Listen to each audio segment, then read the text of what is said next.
আপনাদের আজকের আবৃতবীজি এবং নগ্নবীজির অধ্যায়ের উপরে, দ্যাট ইজ বোটানি অধ্যায় 7 সপ্তম অধ্যায়ের উপরে যে ক্লাসটা ছিল সেই ক্লাসটা যেহেতু নিতে পারিনি, তো এই ক্লাসটা আমি অনলাইনে দিয়ে দিচ্ছি। তো আপনাদের একটা জিনিস মাথায় রাখতে হবে, আমরা গতদিনের পড়ার কন্টিনিউয়েশন থেকে যদি আসি, আমরা গতদিনে কি কি পড়েছিলাম? আমরা পড়েছিলাম যে আবৃতবীজি উদ্ভিদ কোনটাকে বলা হয়, নগ্নবীজি উদ্ভিদ কোনটাকে বলা হয়, আবৃতবীজি এবং নগ্নবীজি উদ্ভিদ যে স্ববীজি উদ্ভিদের অন্তর্ভুক্ত সেটা আমরা পড়েছিলাম। আর পড়েছিলাম হচ্ছে নগ্নবীজি উদ্ভিদের সাধারণ বৈশিষ্ট্য। তো আমাদের সাধারণ বৈশিষ্ট্যটা যদি মনে থাকে তাহলে আমাদের আজকের পড়াটা বুঝতে তেমন একটা অসুবিধা হবে না। তার কারণ হচ্ছে প্রথমে যদি আপনারা আসেন, আপনারা একটু বোর্ডে খেয়াল করবেন, বোর্ডে ফার্স্টেই হচ্ছে আমাদের শনাক্তকারী বৈশিষ্ট্য। আমরা জানি কি শনাক্তকারী বৈশিষ্ট্য, এই কথাটার মানে কি? এমন সকল বৈশিষ্ট্য যে বৈশিষ্ট্যগুলো সাধারণ নয়। এই শনাক্তকারী বৈশিষ্ট্যের মাধ্যমে আপনাকে বুঝতে হবে যে এই বৈশিষ্ট্যগুলো দিয়ে আপনি সকল উদ্ভিদের ভেতরে নগ্নবীজি উদ্ভিদের সাইকাসকে আলাদা করতে পারবেন। আমি গতদিন বলেছিলাম যে আপনাদের নগ্নবীজি উদ্ভিদের যতগুলো উদ্ভিদ আছে তার ভেতরে সাইকাস আপনাদের জন্য সবচেয়ে গুরুত্বপূর্ণ। তো সাইকাস উদ্ভিদের শনাক্তকারী বৈশিষ্ট্যে যদি আমি আসি, তাহলে প্রথমেই দেখা যাচ্ছে সেটা হচ্ছে আমরা জানি সাইকাস উদ্ভিদ স্পোরের মাধ্যমে বংশবিস্তার করে, এই জন্য এই উদ্ভিদকে বলা হচ্ছে স্পোরোফাইটিক। স্পোরোফাইটিক মানে কি? ও স্পোরের মাধ্যমে বা রেণুর মাধ্যমে বংশবিস্তারকারী এমন একটি উদ্ভিদ। ফাইটা শব্দের অর্থ উদ্ভিদ, স্পোর শব্দের অর্থ রেণু। এবার যদি আসি আমরা হেটারোস্পোরিক। হেটারোস্পোরিক, স্পোর শব্দের অর্থ কি? রেণু। আর আমরা একটা জিনিস জানি, সেটা হচ্ছে হেটারো। হেটারো শব্দটার মানে কি? হেটারো মানে হচ্ছে ভিন্ন। এখানে হেটারোস্পোরিক দিয়ে অ্যাকচুয়ালি কি বোঝানো হয়েছে? হেটারো শব্দটা দিয়ে বোঝানো হয়েছে যে পুরুষ এবং স্ত্রী রেণু যেটা, সেই রেণু দুইটা আলাদা হবে। ঠিক আছে, তাহলে আমরা বলতে পারি সাইকাস উদ্ভিদে দুই ধরনের রেণু দেখা যায়, একটা হচ্ছে পুং রেণু আর একটা হচ্ছে স্ত্রী রেণু। এরপরে আমরা বলেছি দেহ থ্যালয়েড নয়। থ্যালয়েড নয় মানে কি? দেহকে মূল, কাণ্ড, পাতায় বিভক্ত করা যাবে। এবার মূল যেটা, সেই মূলটা একটা বিশেষ ধরনের মূল, এই মূলটাকে আমরা কোরালয়েড মূল বলি। কোরালয়েড মূল বলতে কি বোঝায় আমরা পরে আলোচনায় আসবো। গতদিন আমরা একটা কথা বলেছিলাম যে সাইকাসের যে শুক্রাণু, এই শুক্রাণুটা একটা বিশেষ ধরনের শুক্রাণু। এটার পাশে একটা ইনফিনিটি স্টার দিবেন, এটা প্রচুর পরিমাণে পরীক্ষায় আসে। সেটা হচ্ছে যে এই শুক্রাণুটা কিরকম? এটা উদ্ভিদকুলের সর্ববৃহৎ, দেখতে লাটিমের মতো। এই লাটিমের মতো যে কথাটা, এটা আপনাকে উদ্দীপকে দেয়া হবে। বহু ফ্লাজেলা বিশিষ্ট এবং সচল। আমরা একটা জিনিস জানি যে ব্যাকটেরিয়ার কোষে কি ছিল? অনেকগুলো ফ্লাজেলা ছিল। আর যদি ফ্লাজেলা থাকে তাহলে সেই জিনিসটা পানিতে সাঁতার কাটতে পারে, দ্যাট ইজ সচল। তাহলে এই শুক্রাণু পানিতে হয়তোবা সাঁতার কাটতে পারে, এই জন্য এ সচল।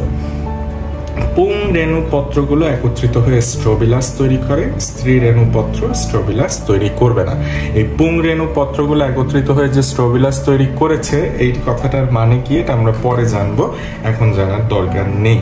ঠিক আছে, বাংলাদেশে প্রাপ্ত সাইকাস, দেখেন বাংলাদেশে 3টা সাইকাস পাওয়া যায়। সাইকাস পেকটিনাটা, সাইকাস সার্কিনালিস, আর একটা হচ্ছে সাইকাস রেভোলুটা। তো এইখানে একটা জিনিস দেখেন, আমি যদি এইভাবে পরীক্ষার হলে নামগুলো লিখি, বৈজ্ঞানিক নাম, তাহলে কিন্তু আমি কোনো মার্কস পাবো না। তার কারণ কি? আমাকে আন্ডারলাইন করতে হবে। তো কলেজে একটা সমস্যা হয়ে যায়, সেটা হচ্ছে যে আমি সাইকাসের নিচে আন্ডারলাইন করব কি করব না, এটা নিয়ে অনেক ধরনের ডাউট আছে। তো এই কারণে আমি যে জিনিসটা বলবো সেটা হচ্ছে আপনি সাইকাসের দ্বিপদী বৈজ্ঞানিক নামটা পুরোটাই লেখেন এবং পুরোটা লিখে আন্ডারলাইন করেন, তাহলে নাম্বার কাটার কোনো জায়গা থাকে না। তাহলে কি কি পেলাম? বাংলাদেশে প্রাকৃতিক ভাবে পাহাড়ি অঞ্চলে হয় যেটা, সেটা পেকটিনাটা। মনে রাখার সুবিধার্থে পতে প্রাকৃতিক, পতে পেকটিনাটা এবং পতে পাহাড়ি। ঠিক আছে, তাহলে পাহাড়ি অঞ্চলের যে আপনার প্রাকৃতিক সাইকাস, সেটার নাম হচ্ছে পেকটিনাটা। আমাদের মনে রাখার সুবিধার্থে এটা আমরা হেল্প করবে। তো সাইকাস আরেকটা নাম হচ্ছে সার্কিনালিস, আরেকটা হচ্ছে সাইকাস রেভোলুটা।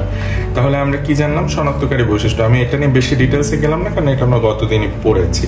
ঠিক আছে, এবারে আসি আমরা সাইকাসের গঠন। সাইকাসের গঠনে যদি আমরা আসি, তাহলে আমাকে প্রথমে মাথায় রাখতে হবে ওকে আমরা থ্যালয়েড কিন্তু বলি নাই, অথবা সমাঙ্গদেহী বলি নাই।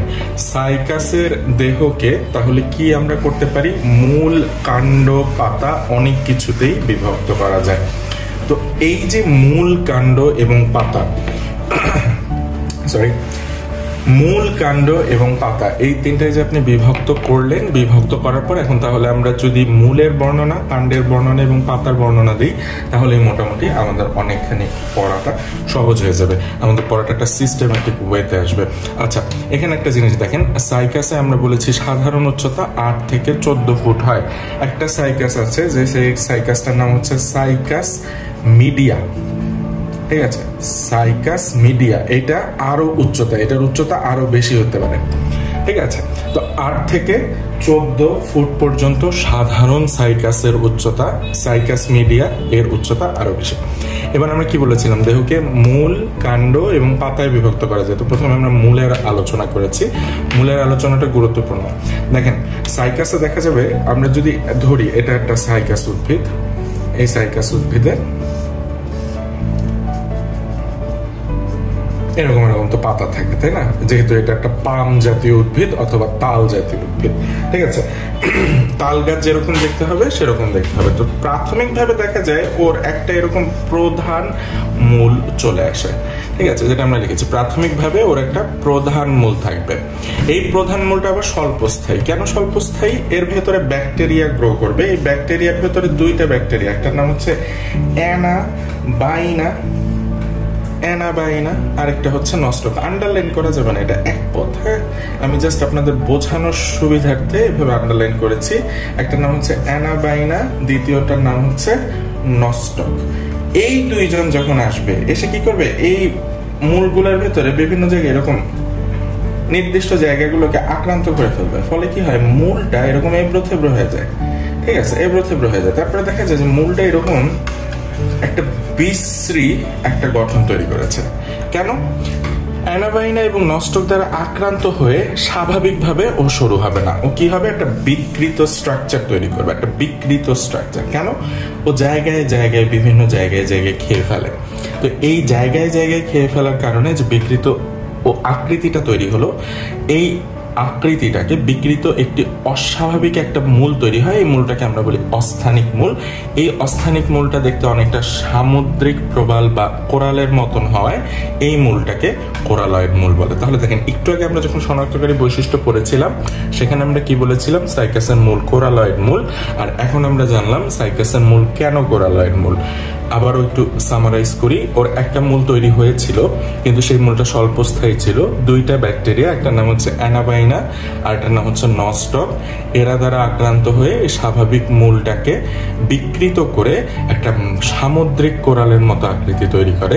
এই সামুদ্রিক কোরালের মতো আকৃতি হওয়ার কারণে একে আমরা কোরালয়েড মূল বা কোরালয়েড রুট বা রুট টিউবারকল বলে থাকি, ঠিক আছে। দুইটা নামই পরীক্ষায় আসতে পারে। তাহলে আপনাকে যদি 2 মার্কসের জন্য জিজ্ঞেস করা হয় যে সাইকাসের মূলকে কেন কোরালয়েড মূল বলা হয়, তাহলে আপনাকে এইটুকু উত্তর করতে হবে।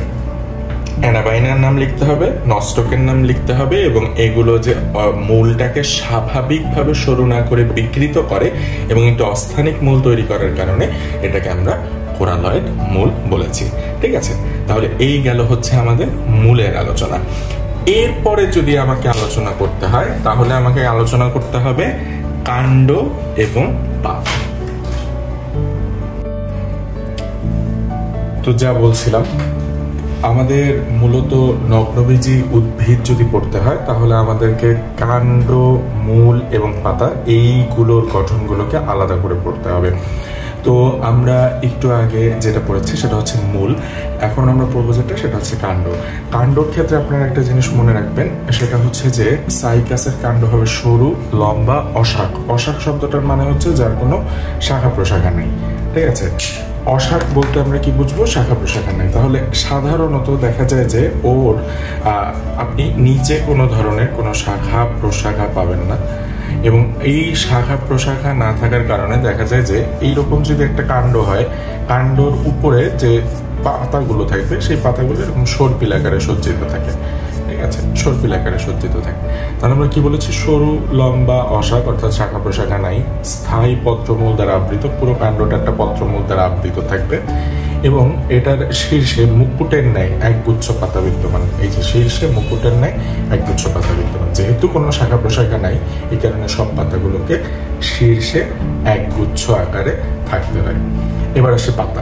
তো পাতার গঠন যখন আমরা পড়বো তখন আমাদেরকে একটা জিনিস মাথায় রাখতে হবে, সেটা হচ্ছে যে এদের পাতা পক্ষল যৌগিক। এখন প্রশ্ন হচ্ছে যৌগিক পাতা কি? আমরা এখনো পড়িনি, সামনে পড়বো। আবৃতবীজী উদ্ভিদ যখন আমরা পড়বো তখন আমরা পড়বো যে পাতা দুই ধরনের হতে পারে। একটা পাতা আমরা জানি কি, এরকম একটা পাতা, তাই না?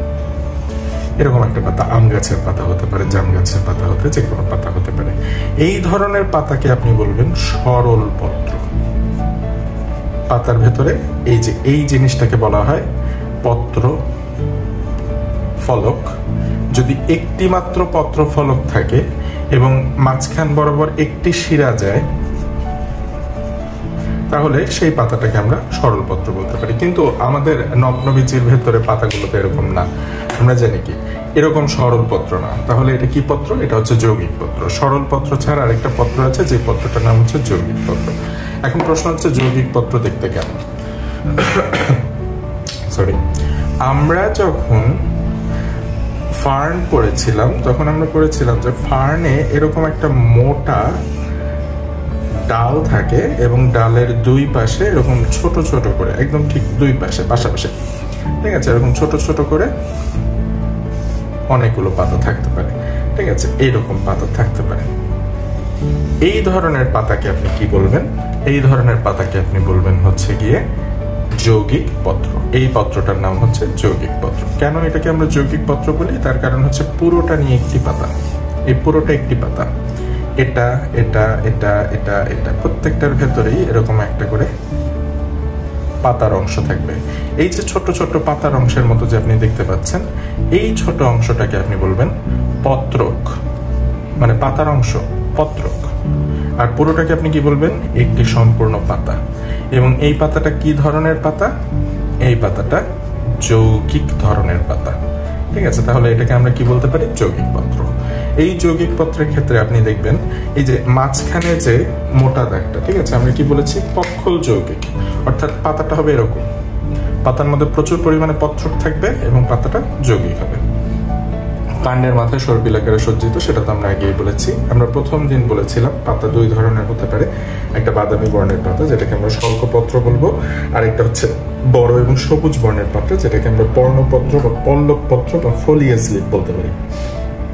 এইটা হচ্ছে আপনার ফোলিয়াস লিফ। ঠিক আছে, এইটা হচ্ছে আপনার পর্ণপত্র বা পল্লব পত্র, যেটা কি সবুজ বর্ণের। ঠিক আছে, সবুজ বর্ণের হলেই সেটাকে আমরা বলবো পর্ণপত্র বা পল্লবপত্র। তো এই যে ফোলিয়াস লিফ, এই ফোলিয়াস লিফটা কিরকম? এর মাঝখানে এই যে মোটা যে ডালটা, ঠিক আছে, আমি আরেকবার যদি দেখি, এরকম একটা প্রথমে একটা ডাল ছিল না, এইটারে আপনি বলবেন র্যাকিস। এইটার নাম র্যাকিস। র্যাকিসের দুই পাশে, এই পাশে একটা শিরা যাবে, এই পাশে একটা শিরা যাবে। এই শিরা বরাবর একটা পত্রক, এই শিরা বরাবর আরেকটা পত্রক। তাহলে এইটার নাম হচ্ছে পত্রক, এইটার নাম হচ্ছে শিরা।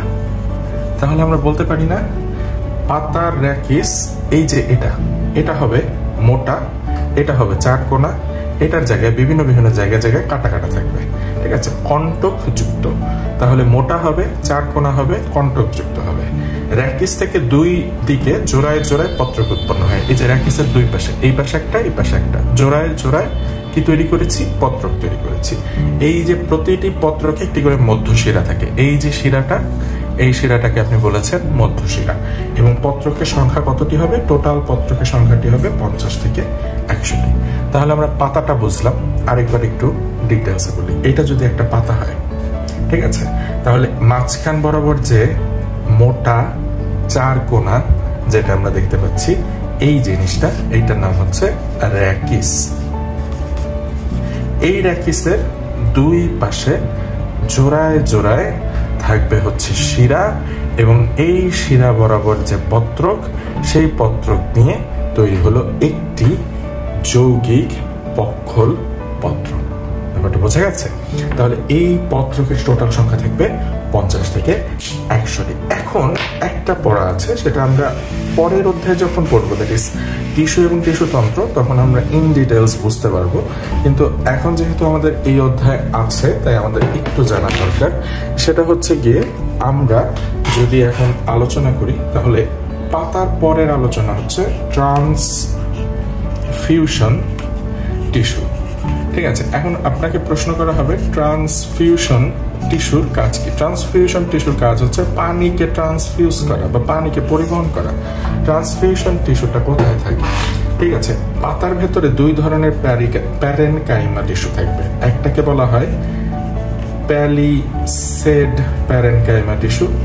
9-10 থাকতে আমরা পড়েছিলাম প্যারেনকাইমা, কোলেনকাইমা, স্ক্লেরেনকাইমা।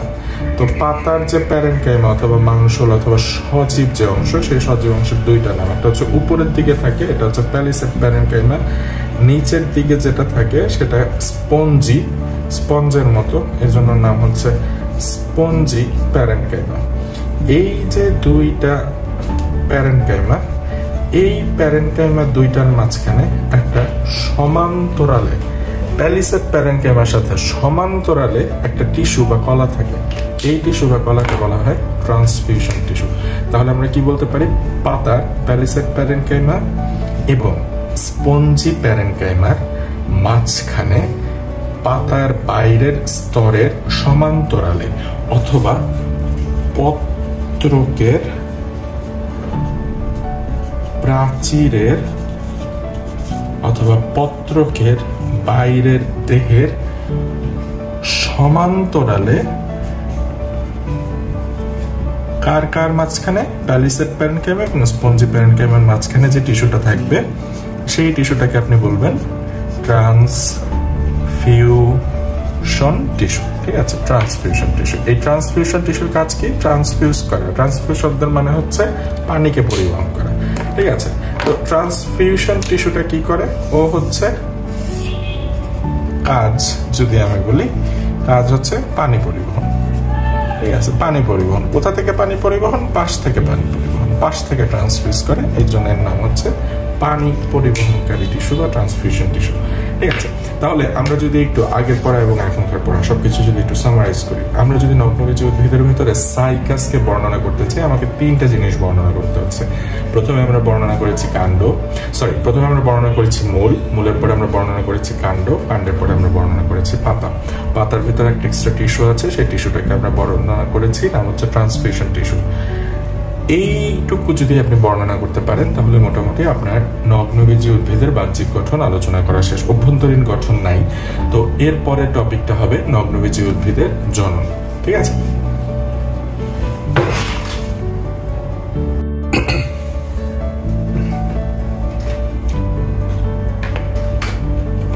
যেটা নিয়ে কথা বলছিলাম সেটা হচ্ছে সাইকাসের জনন বা রিপ্রোডাকশন। সাইকাসের জনন বা রিপ্রোডাকশন আপনি যখন পড়তে যাবেন, তখন আপনাকে একটা জিনিস মাথায় রাখতে হবে, সেটা হচ্ছে যে সাইকাস দুই ধরনের জনন করে। একটা হচ্ছে অযৌন জনন আর একটা হচ্ছে যৌন জনন। আমরা অধ্যায় 5 নাম্বার থেকে, দ্যাট ইজ ব্রায়োফাইট, অধ্যায় 5 হচ্ছে শৈবাল এবং ছত্রাক, 6 নাম্বার হচ্ছে ব্রায়োফাইটা, টেরিডোফাইটা, আর এরপরে এখন আমরা করছি অধ্যায় 7। অধ্যায় 7 হচ্ছে আবৃতবীজী, নগ্নবীজী। তো এই অধ্যায়গুলোতে আমরা একটা জিনিস খেয়াল করেছি, উদ্ভিদগুলো যৌন অযৌন বিভিন্নভাবে প্রজনন করতে পারে। তো সাইকাসের ক্ষেত্রেও ব্যতিক্রম নয়। সাইকাস হচ্ছে অযৌন পদ্ধতিতে যদি প্রজনন করে, সেই প্রজননটা হবে মুকুলের মাধ্যমে, এবং মুকুলটা মার্চ থেকে এপ্রিল মাসে, এই মাসগুলোতেই সাধারণত পাওয়া যায়। এই মুকুলটার গুরুত্ব কি? মুকুলটা কোথায় আপনি পাবেন? মুকুলটা সাধারণত সাইকাস উদ্ভিদের কাণ্ডের গায়ে জন্মায়। এই যে মুকুল, সেই মুকুলটাকে নিয়ে এসে আপনি যদি কোনো মাটিতে পুঁতে রাখেন, তাহলে সেই মুকুল থেকেই নতুন একটা গাছ তৈরি হবে। এই জন্য এটা নার্সারি যদি কেউ করতে চায়, সাইকাস উদ্ভিদের সাহায্যে নার্সারি যদি কেউ করতে চায়, তার জন্য সবচেয়ে সহজ এবং উত্তম প্রক্রিয়া হচ্ছে অযৌন প্রজনন বা মুকুলের মাধ্যমে যদি কেউ প্রজনন করে। তাহলে অযৌন প্রজনন বা মুকুলের মাধ্যমে প্রজননটা হবে কখন? মার্চ এবং এপ্রিল মাসে, এবং এটা নার্সারির জন্য সবচেয়ে সহজ এবং উত্তম প্রক্রিয়া। যৌন প্রজনন সম্পর্কে আমরা একটু একটু জানি যে সাইকাস একটু ভিন্নবাসী উদ্ভিদ। ভিন্নবাসী উদ্ভিদ মানে কি, এর পুং উদ্ভিদ এবং স্ত্রী উদ্ভিদ ভিন্ন।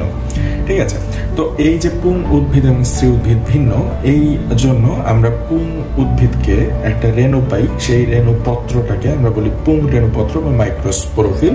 কেন পুং রেণুপত্রকে মাইক্রোস্পোরোফিল বলেছি সেটা আমরা ক্লাসে বলেছিলাম। স্ত্রী রেণুপত্রকে আমরা বলি মেগাস্পোরোফিল। এখন পুং রেণুর ক্ষেত্রে দেখা যাবে যে সকল পুং রেণু মিলিত হয়ে এরকম একটা কোণ আকার তৈরি করে, এরকম একটা কোণের মতো তৈরি করে, ছোট্ট ছোট্ট ছোট্ট ছোট্ট এরকম অনেকগুলো পুং রেণু থাকবে। এই পুং রেণুগুলো মিলিত হয়ে আপনার বই খুললেও আপনি দেখতে পাবেন একটা এরকম কোণের মতো তৈরি করেছে। এই যে কোণটা, সেই কোণটার নাম হবে স্ট্রোবিলাস। আর এটা কে তৈরি করবে? এটা পুরুষ তৈরি করবে, পুং রেণুপত্র শুধুমাত্র তৈরি করবে। সরি, পুং রেণুপত্র তৈরি করে বলে এটাকে আমরা বলছি যে পুং রেণুপত্রে একটা মোচাকৃতির স্ট্রোবিলাস তৈরি হয়। স্ত্রী রেণুপত্রগুলো এরকম পাতার মতো, তো এই পাতাগুলো এরকম একটা মোচাকৃতির স্ট্রোবিলাস তৈরি করবে না, এই কারণে আমরা স্ত্রী রেণুপত্রতে বলেছি স্ট্রোবিলাস নাই। তো আজকে আমরা বেশি ডিটেলসে যাব না, একদিনের জন্য অনেক বেশি পড়াশোনা হয়েছে। তো এই কারণে যে জিনিসটা সেটা হচ্ছে আপনাদের কাজ হচ্ছে এটা ছবিটাকে নিয়ে আসবেন, ছবিতে মার্কিংটা করে নিয়ে আসবেন। এই জায়গাকে বলা হয় অ্যাপোফাইসিস।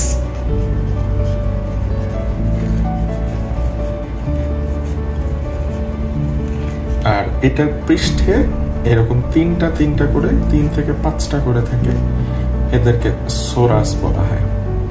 3টাও থাকতে পারে, 4টাও থাকতে পারে, আবার 5টাও থাকতে পারে। ঠিক আছে, এদেরকে সোরাস বলা হয়। স্ত্রী রেণুপত্রের ক্ষেত্রে দেখা যায় কি, স্ত্রী রেণুপত্র পাতার পাশে পাশে এরকম এরকম গোলাকার গোলাকার লাল বর্ণের, একদম টকটকে লাল বর্ণের কিছু ডিম্বক দেখা যায়। তাহলে এটার নাম কি? ডিম্বক। আর এটা হচ্ছে পাতার ছোট অংশ, পত্র, এটাকে বলা হয় পিনিউল। পিনিউল বলা হয়। ঠিক আছে, তাহলে পাতার ছোট অংশ পত্রটাকে পিনিউল বলে। আর পিনিউল বা পত্রকের দুই পাশে কি সজ্জিত থাকবে? লাল বর্ণের ডিম্বক সজ্জিত থাকবে। তো এটা গেল হচ্ছে স্ত্রী রেণুপত্র, এটা পুং রেণুপত্র। আমাদের কয়দিন আগে যে বোটানি পরীক্ষা হয়ে গেল এইচএসসি আমাদের সিনিয়র ব্যাচের, তো এই 25 ব্যাচের যে পরীক্ষাটা হয়েছে সেখানে কিন্তু এই দুটো অংশ থেকে প্রশ্ন এসেছে। তো আমাদের পরীক্ষার জন্য, বোর্ড পরীক্ষার জন্য, কলেজের পরীক্ষার জন্য এই দুটো অংশ অনেক গুরুত্বপূর্ণ। তো আমরা কথা বলছিলাম সাইকাসের যৌন জনন পদ্ধতি নিয়ে। তো সাইকাসের যৌন জনন পদ্ধতি পড়ার সময় আমাদেরকে প্রথমে যে জিনিসটা মাথায় রাখতে হবে সেটা হচ্ছে সাইকাস একটি ভিন্নবাসী উদ্ভিদ। ভিন্নবাসী উদ্ভিদ বলতে আমরা বুঝি যে পুরুষ উদ্ভিদ এবং স্ত্রী উদ্ভিদ ভিন্ন। তার মানে পুরুষ উদ্ভিদের পুং জননতন্ত্র এবং স্ত্রী উদ্ভিদের স্ত্রী জননতন্ত্র ভিন্ন হবে। তো পুরুষ উদ্ভিদ এবং স্ত্রী উদ্ভিদ যেগুলো, সেইগুলোতে সাধারণত দুটো জিনিস দেখা যায়। পুরুষ উদ্ভিদে দেখা যাবে পুং রেণুপত্র। এই পুং রেণুপত্রকে আমরা বলি মাইক্রোস্পোরোফিল। মাইক্রোস্পোরোফিল, ঠিক আছে। তো আমরা জানি যে ওরা একটি রেণুধর উদ্ভিদ যারা রেণুর মাধ্যমে প্রজনন করে। তো সেই রেণুর ভেতরে মাইক্রোস্পোরোফিল যেটা, সেটা হচ্ছে পুং রেণুপত্র। তো পুং রেণুপত্রের গঠনটা একটু লম্বাটে, এর দৈর্ঘ্য 3 থেকে 5 সেন্টিমিটার এবং প্রস্থ যেটা সেটা 12 থেকে 23 সেন্টিমিটার হয়। তো সাইকাস উদ্ভিদের ক্ষেত্রে আপনি একটা জিনিস দেখবেন যে পুরুষ সাইকাস উদ্ভিদ যেগুলো, সেই পুরুষ সাইকাস উদ্ভিদের ক্ষেত্রে ওদের একদম শীর্ষে এরকম একটা কোণের মতো দেখা যায়। হ্যাঁ, কোণের মতো দেখা যায়, এরকম একটা কোণের মতো দেখা যাবে। এই কোণগুলো এরকম চোখে চোখে অনেক অনেক ছোট ছোট মাইক্রোস্পোরোফিল দিয়ে তৈরি হবে। অনেকগুলো মাইক্রোস্পোরোফিল একসাথে যুক্ত হয়ে এরকম একটা কোণ তৈরি করে। এই জন্য বলা হয়ে থাকে যে পুরুষ সাইকাস উদ্ভিদের শীর্ষে পুং রেণুপত্রগুলো একসাথে একটি মোচাকৃতির স্ট্রোবিলাস তৈরি করবে। এই যে গঠনটা আমরা একটু আগে দেখলাম, এইটাকে আমরা বলবো মোচাকৃতির স্ট্রোবিলাস। এই মোচাকৃতির স্ট্রোবিলাস তৈরি হবে কিসের মাধ্যমে? অনেকগুলো পুংরেণুপত্র বা মাইক্রোস্পোরোফিলের মাধ্যমে।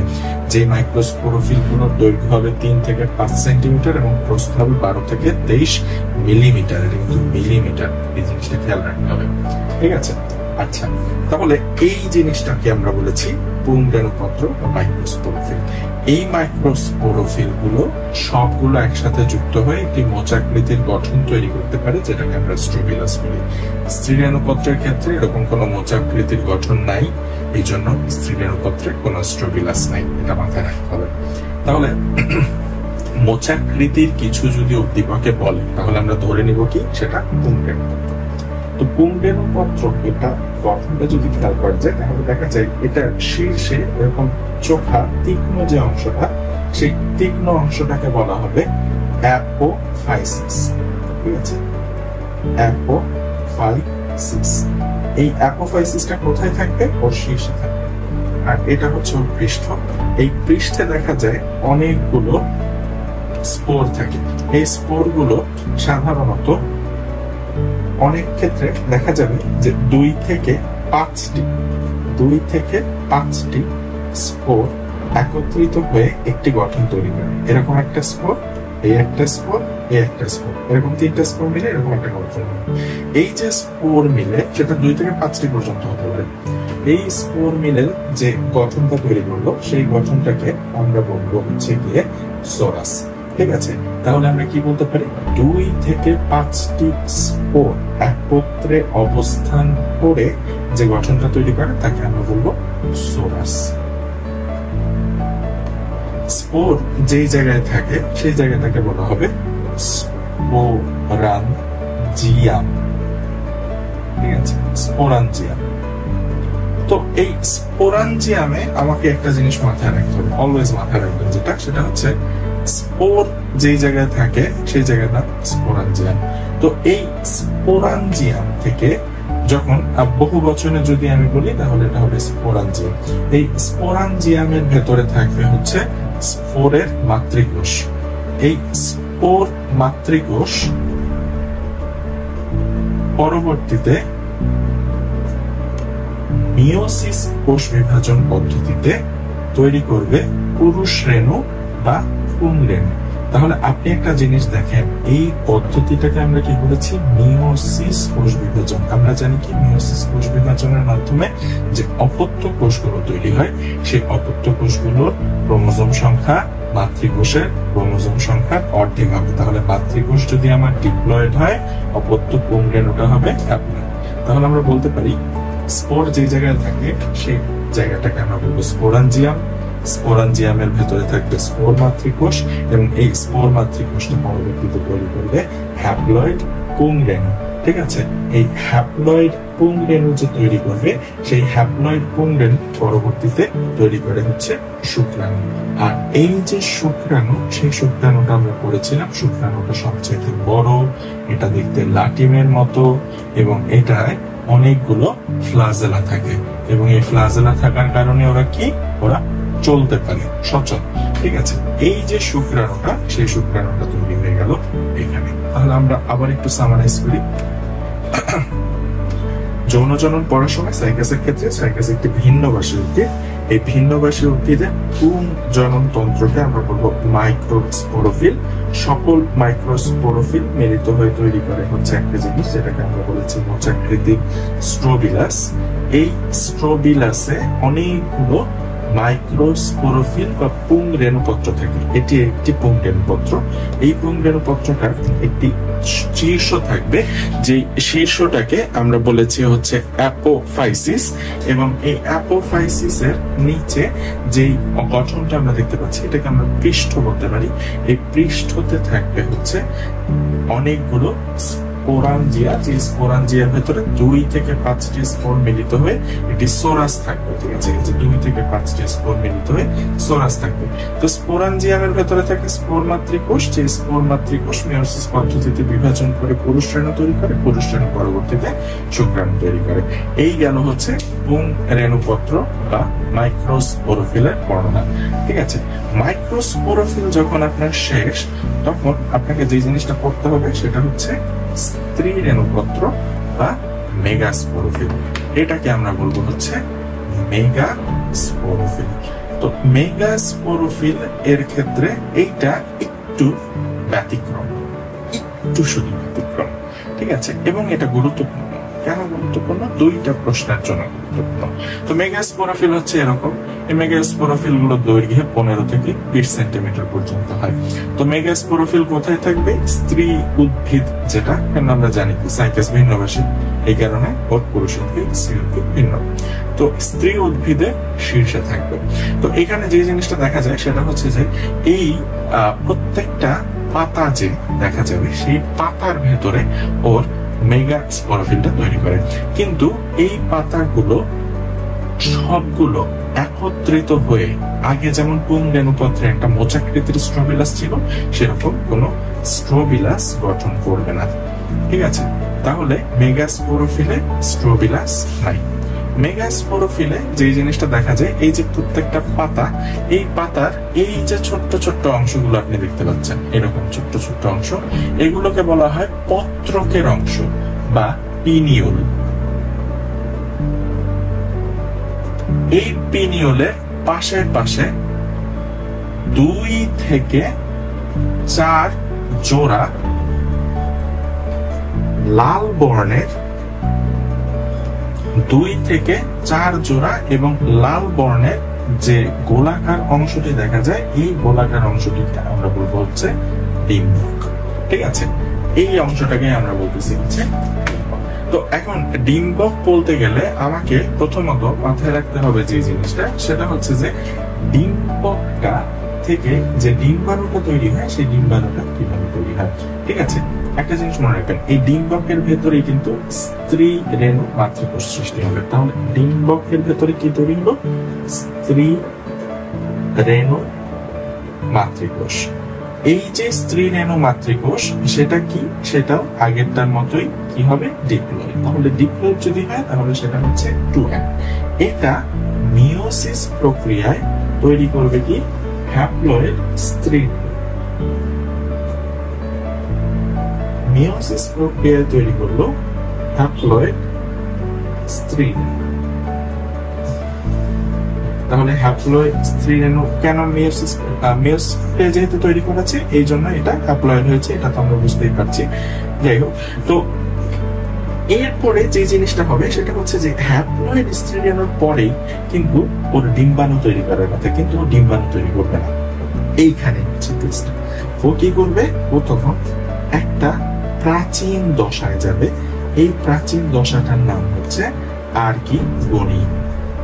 এই যে আর্কিগোনিয়ামটা সৃষ্টি করে, এই আর্কিগোনিয়ামটা সৃষ্টি করা সাইকাসের একটা প্রাচীন বৈশিষ্ট্য। এই জন্য সাইকাসকে বলা হয় একটি প্রাচীন নগ্নবীজী বা এনশিয়েন্ট জিমনোস্পার্ম।